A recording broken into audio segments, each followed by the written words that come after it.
In today's world, the internet has become an essential part of daily life, from connecting with friends and family to accessing informations, educations, and entertainment.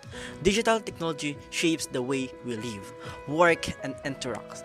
Its presence is felt in almost every corner of society, influencing how we communicate, learn, and conduct business. As reliance on the internet grows, the demands for faster and more reliable connections continues to rise. Over the year, mobile networks have evolved from 2G and 3G to the widespread adoptions of 4G, bridging gradual improvements. Yet in the Philippines, many communities still face challenges in accessing fast and stable network, highlighting the needs for more advanced connectivity. This is where 5G technology comes in. The fifth generations of mobile networks promises faster speeds, lower latency, and greater reliability.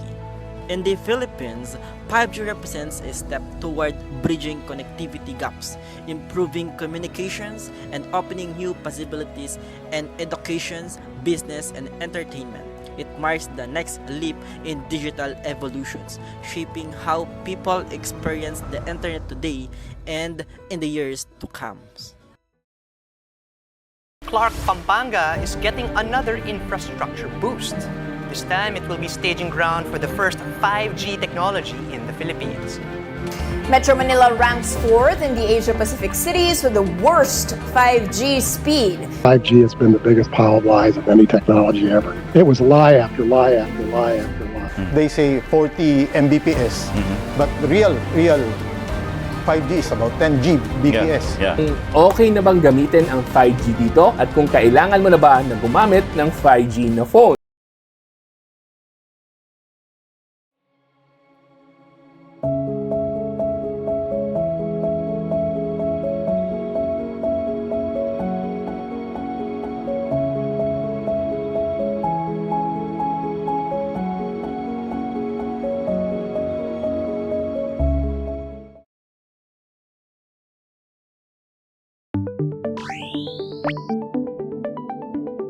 "5G is the fifth generation of wireless data networks, and it will improve them far more than 4G or 3G ever could.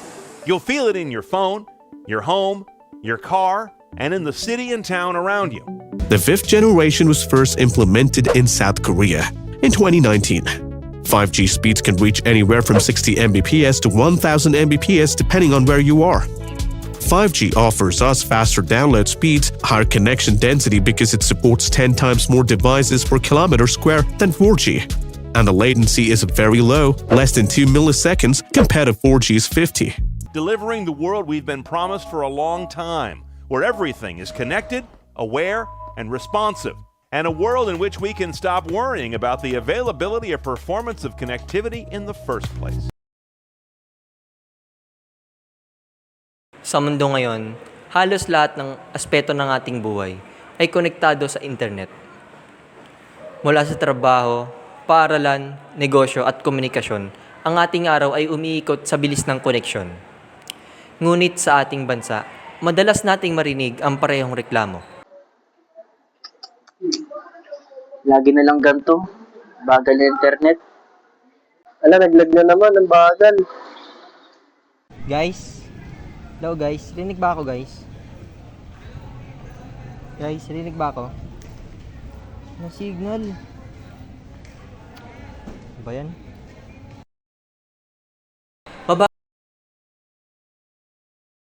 Mabagal ang internet. Ngayon, may bagong pag-asa. 5G is a quantum leap. A technological revolution. Have an impact similar to the introduction of electricity. It revolutionizes the way we live and act in all industries. It's a digital revolution. 5G technology. Ito na raw ang susunod na revolusyon sa digital world. Ngunit, paano nito babaguhin ang Pilipinas?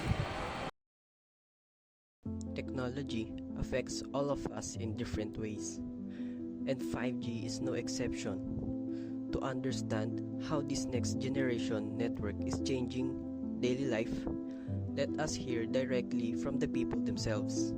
Their perspectives reveal how 5G impacts education, work, communication, and entertainment, and offer a glimpse into how Filipino experience the digital world today.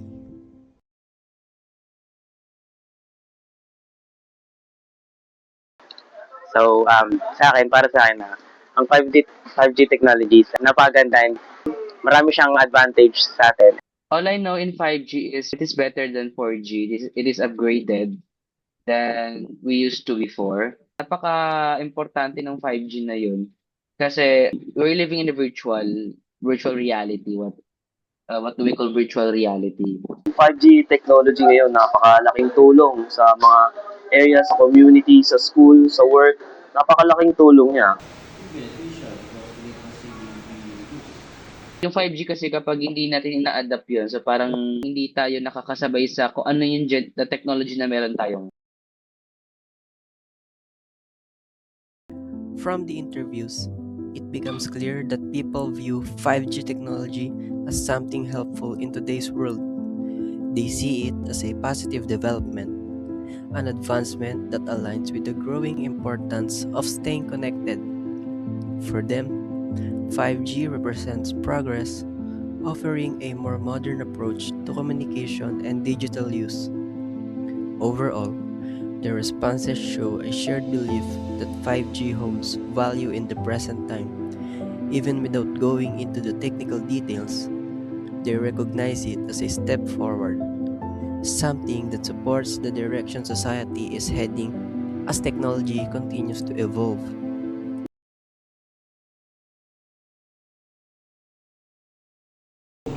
Comparing 4G with 5G, it's the frequency it emits is very strong and stable in relation to communication. So therefore, it has a stronger frequency that enables stronger communication. Ganun siya kaiba, unlike nung last decade na more on ano lang tayo, social media, interactions lang sa internet, like videos, games. Ngayon kasi, we are living in a virtual reality na sinasabi natin. Like, kung i-compare mo siya sa 4G, yung predecessor niya, napakalaki ng difference. Yung 5G, napakabilis nung speed nung internet.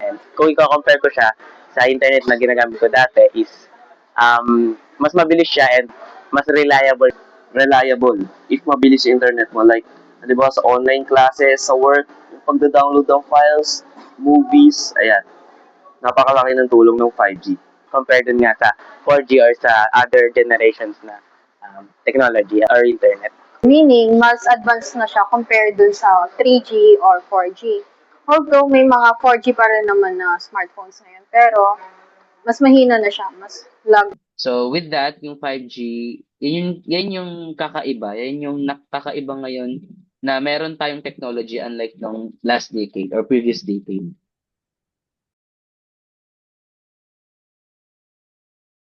In their comparison between 5G and previous generations like 4G, the interviewees consistently point out how much has changed.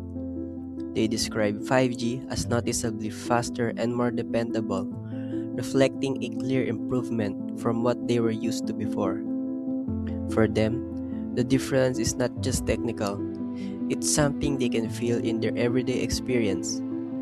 They also recall how the internet worked in the past decade, when online activities were more limited and connectivity often struggled to keep up. Looking back, they see just how far technology has advanced. Their comments highlights a shift from a time when online use was simpler to the present, where digital demands are much heavier and require stronger networks. Through their perspective, 5G stands out as the natural evolution of mobile technology, one that responds to the growing need for speed, stability, and a more modern digital experience.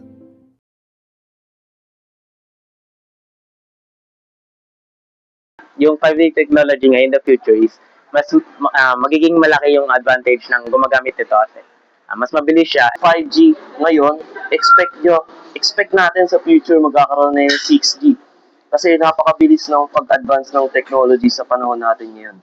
And syempre, nag-evolve naman yung technology. So, patagal ng patagal, mas magiging advanced na siya. In discussing the future of 5G, the interviewees expressed a shared belief that the technology will continue to advance and evolve over time.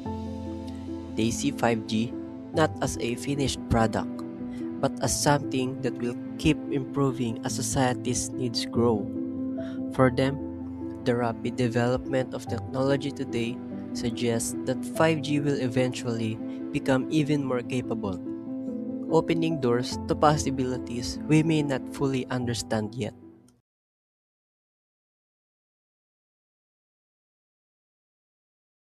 For those who are studying, most especially during their online classes, they will be having a good connection in terms of studying, and then the lagging time will be almost eliminated, and then also at the same time, information will be quickly accessed. If gagamitin natin to through studies, education, Halimbawa, nag-assignment ka or may hinahanap ka online, mas accessible na rin siya. like sa school, yung mga assignments natin, mas mapabilis natin masearch yung mga kailangan natin i-search, and yung mga kailangan nating activities, mas madali natin mapapasa. Siyempre, mag-ano ng studies, mas magiging mabilis na siya. Wala na talagang lag, ganun. Kahit saan ka man magpunta. 5G, napakalaking tulong niya sa online classes. Especially dito sa mga schools, like dito sa CDM, meron tayong DICT, and I think 5G connectivity na yun, and napakalaking tulong niya. Lalo, yung mga ibang students dito is dito na nag-online classes, and kapag naka 5G connectivity ka, ang bilis lang makakonect. Like, isang pindot mo lang, nandun ka na agad sa Meet. And wala nang loading or buffering. Magiging mabilis yung communication, yung interaction ng teacher at saka ng students. Una-una, paano nyo mababago yung productivity? So, sa work, sa business, ayun nga, as I said earlier, meron tayong mga mas nakaka-productive kapag mabilis ang ating internet connectivity. Who are using it in their businesses, it will be more productive. Yung business nga is malawak yan. So, kailangan natin ng malaking internet or technology so that we can make it easier na parang mas mapapadali yung pag-exchange ng information to different companies. So kilala yung Philippines BPO companies, di ba? So maraming mga call centers, maraming mga virtual assistants, maraming mga freelancers na mga Pinoy. Due to our flexibility and adaptability and able to communicate with a certain language such as English. So hindi lang sa para tayo makapag-socialize sa mga tao around the world, pati na rin sa economy.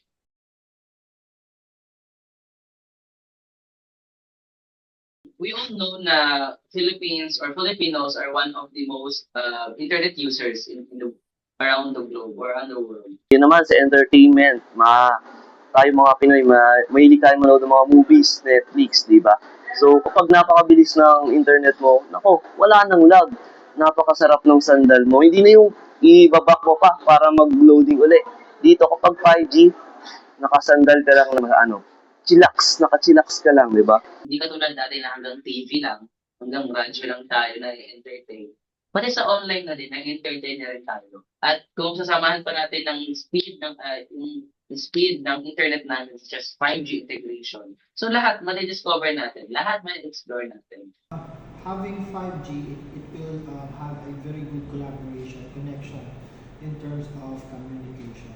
So it will bridge the gap between any fields that concern with internet connectivity, especially in the age of the IoT. 5G has a very good impact of communication and be able to really serve as a good communicator and mediation for us to improve whatever integration is needed. Kaya yun, napaka-laking tulong ng 5G technology dito sa Pilipinas. So, para sa akin, yung 5G technology is napagandang pag-improve sa future generations natin. In summary, accessibility, productivity, time efficient, yan yung magiging future ng 5G technology integration sa bansa. Maaaring makatulong yun. Maging solusyon yun sa mga problemang hinaharap natin. Overall, the interviewees highlight the significant impact of 5G across different areas of daily life.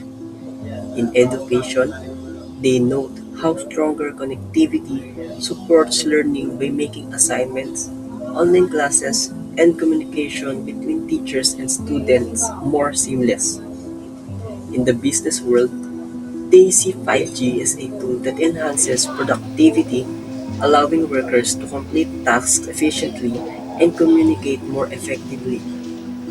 And when it comes to entertainment, they observe how technology has transformed leisure, moving from traditional radio and television to modern digital platforms, with 5G making these experiences faster, more accessible, and more enjoyable.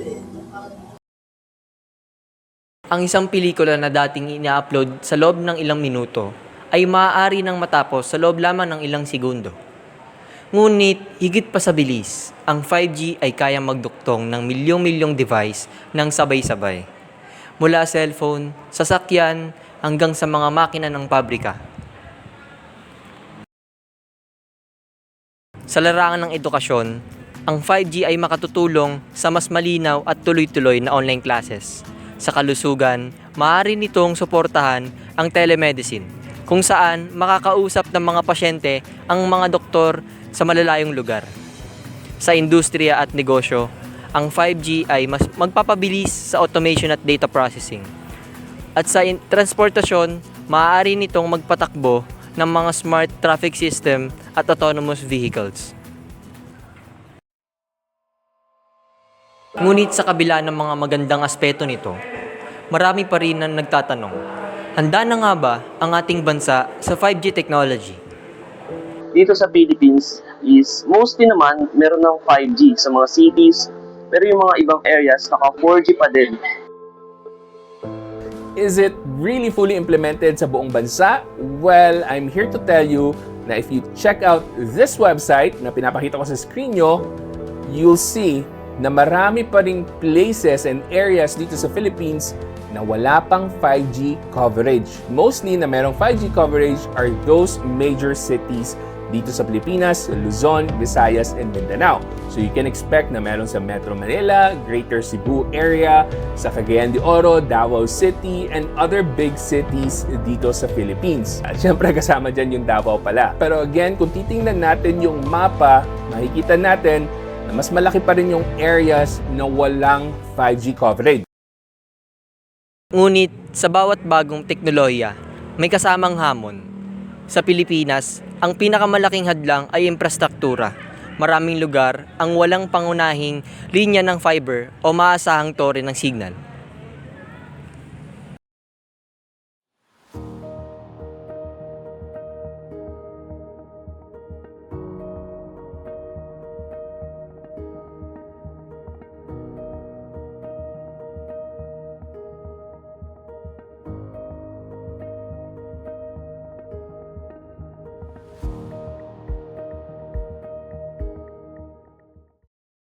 Bukod pa rito, may issue rin ng pera.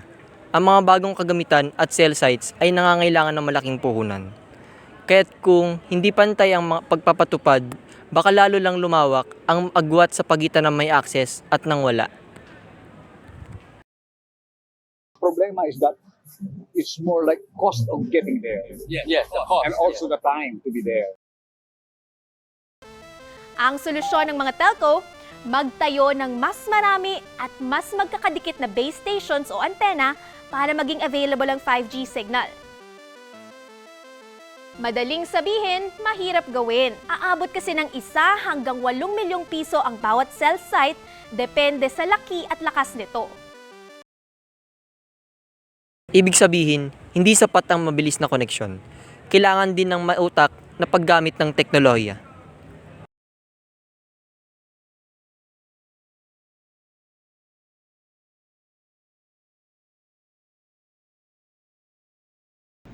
Nowadays, 5G has became popular because of the strength of the bandwidth being established. Napakalaking tulong niya if may improve pa natin yung access, di ba, sa internet. So, speed, reliability, and accessibility, lahat yan upgrade kapag naka 5G connectivity tayo. Especially yung mga tao na mag-use ng 5G technology kasi mas mapapabilis yung mga workload nila. We are adapting anything in terms of AI. So we need 5G kasi syempre nagraran yung AI, nagre-respond siya ng mabilis. So kailangan yung internet mo din, sobrang bilis din.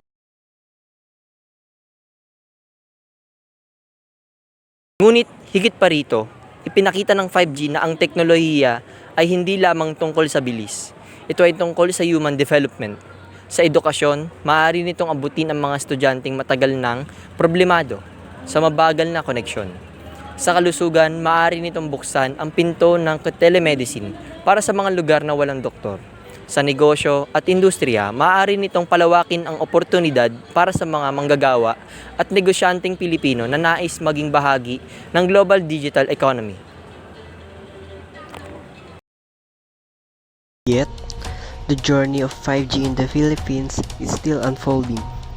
Challenges remain, and much work lies ahead to ensure that this technology benefits communities across the nation. What is certain, however, is that 5G represents a step forward, an opportunity to connect more people, support innovation, and embrace the future of a more connected and digital Philippines. As technology continues to evolve, so too does the way we experience the world around us.